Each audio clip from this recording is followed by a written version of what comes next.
Hello friends, welcome back to my channel. तो आज हम लोग जो हम लोग ने कल जहाँ पे छोड़ा था, आज हम लोग वहाँ से कंटिन्यू करेंगे। चलिए देखते हैं द क्या प्रोसेस ऑफ रिवर एक्शन। ठीक है, तो प्रोसेस ऑफ रिवर एक्शन मतलब रिवर का एक्शन जो होता है, जिससे बहुत सारे नेचुरल फिनोमिना फॉर्म्ड होते हैं, तो उसका क्या प्रोसेस होता है देख लीजिए। When a river flows it carries with it eroded materials. जब कोई रिवर फ्लो करती है तो अपने साथ बहुत सारे इरोडेड मटेरियल्स लेके चलती है। ठीक है, these comprise the reverse load, और उन्हीं इरोडेड मटेरियल्स को हम रिवर का लोड कहते हैं। ठीक है, and may be divided into three distinct types, और उनको तीन टाइप्स में डिवाइड कर सकते हैं। कैसे? मटेरियल इन सोल्यूशन, जो मटेरियल्स मतलब पानी में घुले हुए होते हैं, रिवर के वाटर में जो घुले हुए होते हैं उनको। These are minerals which are dissolve in water. ठीक है, मटेरियल इन सस्पेंशन, जो रिवर के वाटर के थ्रू बाहर निकाल दिए जाते हैं, सस्पेंड कर दिए जाते हैं। Sand, silt and mud are carried along suspended in the water as the stream flow. अब ये वाटर के साथ साथ फ्लो करते हैं, उसमें मिक्स नहीं हो पाते हैं, क्योंकि ये कोर्सर मटेरियल्स होते हैं। सैंड, सिल्ट एंड मड ये वाटर के साथ साथ फ्लो करते हैं। स्ट्रीम का जो वाटर होता है उसके साथ साथ, जैसे जिस डायरेक्शन में ये स्ट्रीम जा रही होगी उसी डायरेक्शन में ये सस्पेंशन मटेरियल फ्लो करेंगे। ठीक है, द ट्रैक्शन लोड। अब ट्रैक्शन लोड क्या होता है रिवर का? This includes coarser materials such as pebbles, stones, rocks, boulders. ठीक है, अब आप कहेंगे यहाँ भी कोर्सर मटेरियल होता है, यहाँ भी कोर्सर मटेरियल। तो ये होते हैं फाइन कोर्स, ये होते हैं ये फाइन कोर्स होते हैं, ये फाइन मटेरियल्स होते हैं सस्पेंशन के, ये कोर्सर मटेरियल्स होते हैं। ठीक है, लेकिन दोनों कोर्स के ही कैटेगरी में आते हैं। ये आप जब जियोलॉजी पढ़ेंगे तब आपको इन मटेरियल्स के बारे में अच्छे से समझ में आएगा। ठीक है, डिटेल्स में। Sand, silt and mud are carried along the suspended water as stream flow, ये साथ में चलते हैं। ट्रैक्शन लोड क्या होता है? This includes coarser materials. अब coarser materials such as pebbles, pebbles मतलब बड़े बड़े पत्थर जो होते हैं, जैसे कि आपने रेलवे ट्रैक पे देखा होगा, उसके ऊपर ट्रैक लेड किया जाता है, पूरा रेलवे ट्रैक लेड होता है, उसके ऊपर वही पेबल्स होते हैं। स्टोन्स, रॉक्स, पेबल्स और स्टोन्स में बस इतना सा डिफरेंस है, क्योंकि स्टोन्स हमारे एंगुलर टाइप के होते हैं, उनमें कॉर्नर निकले, और पेबल्स होते हैं जो थोड़े सर्कुलर टाइप के होते हैं। ठीक है, जैसे कि आपने रिवर्स के साइड में देखे होंगे, बहुत सारे रिवर्स के साइड में देखे होंगे। ठीक, रॉक्स बड़े बड़े पत्थर, बॉल्डर्स और बड़े बड़े पत्थर। ठीक है, बॉल्डर्स इसका पार्ट्स होते हैं रॉक्स का। Which are rolled along the river bed, और जो कि रिवर के साथ साथ रोल्ड होते रहते हैं। ठीक है, रोल्ड होते रहते हैं तो वो सर्कुलर होते रहते हैं, जैसे कि रोल्ड होते रहेंगे पानी के साथ। जैसे कि सपोज करो ये रिवर का फ्लो जा रहा, और कहीं पे रिवर का फ्लो ऐसे हुआ, जिग जैग मोशन में हुआ या सर्कुलर मोशन में, तो उसी के साथ ये भी रोल्ड होंगे, तो धीरे धीरे वाटर क्या करेगा, इनको सर्कुलेट कर देगा जब एक साथ हो जाएंगे। ठीक है, तो उसको हम कहते हैं ट्रैक्शन लोड। ये याद रखना टर्म। ठीक है, it has been estimated that for every square mile, और ये प्रत्येक स्क्वायर माइल पे, मतलब हर एक स्क्वायर माइल पे इसको एस्टिमेट कर सकते हो, ऑफ अर्थ सरफेस, अर्थ के surface. More than 200 tons of solid materials in suspension, लगभग 200 टन्स सॉलिड मटेरियल सस्पेंड होता है। More than 200 solid material suspend होता है, and more than 50 tons of material in solution are being carried off by running water every year. हर साल इतना suspended material होता है। अब सस्पेंडेड मटेरियल क्या होता है ये मैं आपको पहले बता चुका हूँ। और सॉल्यूशन क्या होता है? सॉल्यूशन 50 टन्स ऑफ मटेरियल का सॉल्यूशन होता है, ये भी मैं आपको बता सकता हूँ। ठीक है, रनिंग वाटर हर साल। तो अगर एग्जाम्पल लें तो वर्ल्ड का एग्जाम्पल है, जैसे कि मिसिसिपी रिवर है। अब मिसिसिपी रिवर कहाँ है? ये सबको पता होगा मिसिसिपी रिवर कहाँ है। मिसिसिपी रिवर कहाँ है? ये सबको पता होगा। चलिए बताइए कमेंट में, मिसिसिपी रिवर कहाँ है? बहुत ही कह सकते हैं कि फेमस और बहुत ही चर्चित और बहुत ही एक तरीके से कहते हैं बड़े कॉन्टिनेंट, इतना इशारा कर रहा हूँ कि बड़े कॉन्टिनेंट का ये पार्ट है। ठीक है, बहुत ही बड़ा कॉन्टिनेंट है वो भी, और सबसे बड़ा तो एशिया है, और बहुत सारे बहुत बड़े कॉन्टिनेंट हैं। इन्हीं में से किसी एक कॉन्टिनेंट का, बड़ा कॉन्टिनेंट है फिलहाल, छोटा नहीं है, तो उन्हीं में से किसी एक का पार्ट है Mississippi river, which drains an area almost half the size of US itself। आ गया ना, US itself removes more than 2 million tons of eroded material into Gulf of Mexico daily। ठीक, गल्फ ऑफ मैक्सिको यूएसए में। Consequently the river basin are being lowered और जो river का basin होता है वो लोअर्ड होता है, मतलब कि जब उससे हम इरोडेड मटेरियल्स बाहर निकालें, कोई भी चीज़ हो, जैसे कि ये कोई बाउल हुआ, इसमें वाटर भरा हुआ है, ठीक है। अब इसमें से इरोडेड मटेरियल बहुत सारे निकाल लिए गए, अगर इसमें इरोडेड मटेरियल बहुत सारे डाल देंगे, जो आपने एक थर्स्टी क्रो वाली कहानी सुनी होगी सबने, थर्स्टी क्रो, जब उसमें कंकड़ डालता है तो पानी ऊपर आता है, और उन्हीं कंकड़ों को हम वापस निकालेंगे तो क्या हो जाएगा, वाटर लेवल लो हो जाएगा, और उसका सरफेस भी लो हो जाएगा। इसी प्रकार क्या होता है, ये इरोडेड मटेरियल जब इतने tons eroded material every years बाहर निकलते हैं तो क्या होता है, रिवर का जो बेसिन होता है वो लोअर्ड हो जाता है, उसका बेड, ठीक है। और देख लीजिए एक एग्जांपल और है, and in the case of swift flowing river like, और जो धीरे धीरे फ्लो करती हैं जैसे कि एरावाडी रिवर है, its drainage base is being lowered about 1400 every years, और जो धीरे धीरे फ्लो करती है उसका 400 टन हर साल इरोड होता है। During floods the amount of rock debris swept off by the rivers is which very much greater, और फ्लड के टाइम पे ये कुछ ज़्यादा ही प्रोसेस होता है। We can see this from the mud that colours the river water. अब इससे हम इससे देख सकते हैं कि जैसे कि कोई मड है कहीं पे, और वो रिवर के वाटर, जिस तरह की उसमें रिवर के बेड में सॉइल होगी उसी तरह का उसका वाटर दिखाई पड़ेगा, ठीक है। ड्यूरिंग अ हैवी रेन, क्योंकि वह उसमें मिक्स हो जाता है, उसको कहते हैं हम सॉल्यूशन, मटेरियल्स इन सॉल्यूशन, जो कि अभी हमने पढ़ा।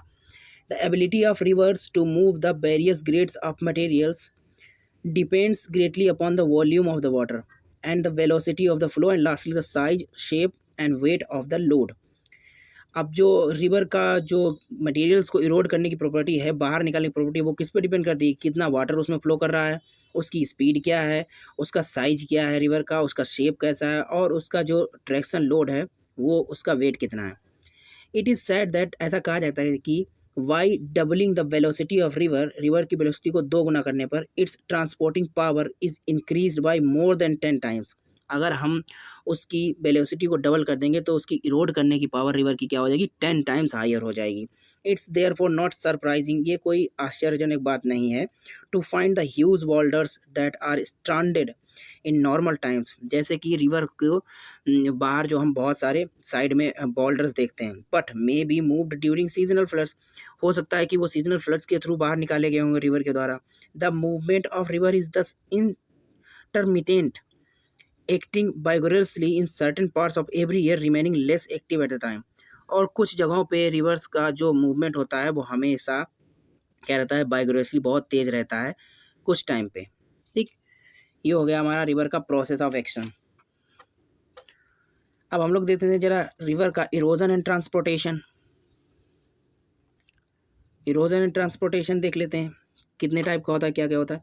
River erosion and transportation, term तो आप समझ ही गए होंगे। इरोजन मीन्स इरोड करना, किसी मटेरियल को उसकी जगह से हटाना। ट्रांसपोर्टेशन मीन्स हटाए हुए मटेरियल को किसी और जगह पे, जहाँ पे उसकी ज़रूरत है, जहाँ पे उसको प्लेस कर सकते हैं वहाँ पे प्लेस करना। जैसे कि आपने सुना होगा इलेक्ट्रॉन्स का फ्लो, यानी कि टेम्परेचर का फ्लो, जहाँ पे टेम्परेचर हाई होता है और लो होता है, जैसे तो क्या होते हैं, फ्री इलेक्ट्रॉन जो होते हैं हाई टेम्परेचर की ओर से लो टेम्परेचर की ओर फ्लो करते हैं, ठीक है।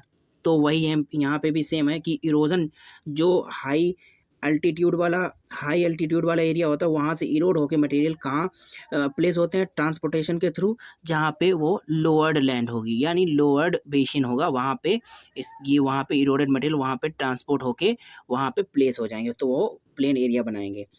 इन rivers erosion and transportation go on simultaneously comprise the following interacting process, ठीक है। साइमल्टेनियसली ये प्रोसेस होता है, ये मैं आपको बता चुका हूँ। पहले इरोजन होगा फिर ट्रांसपोर्टेशन होगा। तो क्या होगा प्रोसेस में, देख लेते हैं। पहला प्रोसेस क्या है, फर्स्ट कोरेजन और एब्रेशन। एब्रेशन में सबको पता क्या होता है, छीलना या किसी को कुरेदना, ये होता है एब्रेशन मीन्स, ये सबको पता है। Corrasion, this is the mechanical grinding of the river's traction load. अब मैकेनिकल ग्राइंडिंग होती है, जैसे कि रिवर का ट्रैक्शन लोड की ग्राइंडिंग होती है, ट्रैक्शन लोड की मैकेनिकल ग्राइंडिंग होती है। ट्रैक्शन लोड मैं आपको बता चुका हूँ, उसकी क्या होती है, मैकेनिकल ग्राइंडिंग होती है, उसको छीला जाता है। Against the banks and rivers of the bed, bank river के किनारे और उसके बेड के द्वारा। The rock fragments are hurled, जो उसके फ्रेगमेंट्स होते हैं वो हर्ल्ड होते हैं, मतलब कि उनको थोड़ा दिक्कत होती है और वह उस वाटर के थ्रू अब्रेस्ड किए जाते हैं। Against the sides of the river and also roll along the bottom of the river, और उसके साथ ही रोल होते हैं, बॉटम ऑफ द रिवर के साथ ही ये रोल होते हैं। Corrasion takes place in 2 distinct ways. चलिए अब हमारा ये क्या हो गया, कोरोजन और अब्रेजन हमने समझ लिया। टू डिस्टिंक्ट वेज में होता है corrosion takes place, two distinct ways. तो पहला क्या है, पहला हमारा लेटरल कोरोजन। लेटरल कोरोजन क्या होता है, this is the sideways erosion which widens the V shaped valley. अब ये कोरोजन कैसा होता है, ये रिवर के साइड को इरोड करता है। जैसे कि कोई रिवर फ्लो कर रही है, उसके साइड को इरोड करेगा, ठीक है, साइड को इरोड करेगा तो क्या हो जाएगा, ये वी शेप्ड वैली ज़्यादा फॉर्म होगी, मतलब उसकी साइड को इरोड करेगा तो वी शेप्ड वैली फॉर्म्ड होगी, ठीक है। जैसे कि मान लो कोई ये रिवर फ्लो कर रही है, ये रिवर का चैनल है, उसकी साइड को क्या इरोड करता जाएगा और इसको भी इरोड करता जाएगा, तो क्या होगा, बी शेप्ड वैली फॉर्म्ड होगी, क्योंकि ये माउंटेन से निकल रही होगी और यहाँ से इरोड करेगा और बीच में वाटर बह रहा होगा, तो वी शेप्ड वैली बनेगी। अब हम बात कर लेते हैं वर्टिकल कोरेजन की। This is the downward action which depends the river channel. और वर्टिकल में क्या होता है, वर्टिकल में ये डाउनवर्ड इरोजन होता है, तो क्या होता है, ये उसकी डेप्थ को बढ़ाता है, रिवर की डाउनवर्ड इरोजन होगा तो ये डेप्थ को बढ़ाता है, ठीक। दूसरा है कोरोजन और solution. This is the chemical और solvent action of water on soluble और partially soluble rocks which with which the river comes into contact. अब इसमें क्या होता है, ये सोल्यूशन होता है जिसमें केमिकल और एक रिवर एक्शन होता है वाटर का, पार्शली सोल्यूबल होता है, और इसमें क्या होता है, इसमें कैल्शियम होता है, calcium carbonate limestone easily dissolve in solution. अब क्या होता है, ये किस जगह पे होता है कोरोजन, ये सॉल्यूशन वाला कोरोजन किस जगह होता है, ये उस जगह होता है जहाँ पे जो माउंटेन्स होते हैं वो कैल्शियम कार्बोनेट के होते हैं, तो वो क्या होता है, कैल्शियम कार्बोनेट इजीली वाटर में डिजॉल्व होता है और वो रिवर के बेड को, रिवर की बिड्थ को बढ़ा देता है इरोड होके आसानी से, ठीक है। और अब लास्ट बचा है हाइड्रोलिक एक्शन। हाइड्रोलिक एक्शन क्या होता है, this is the mechanical loosening and sweeping away the material by the river water itself. Some of water splashes against the river banks and surges into cracks and crevices.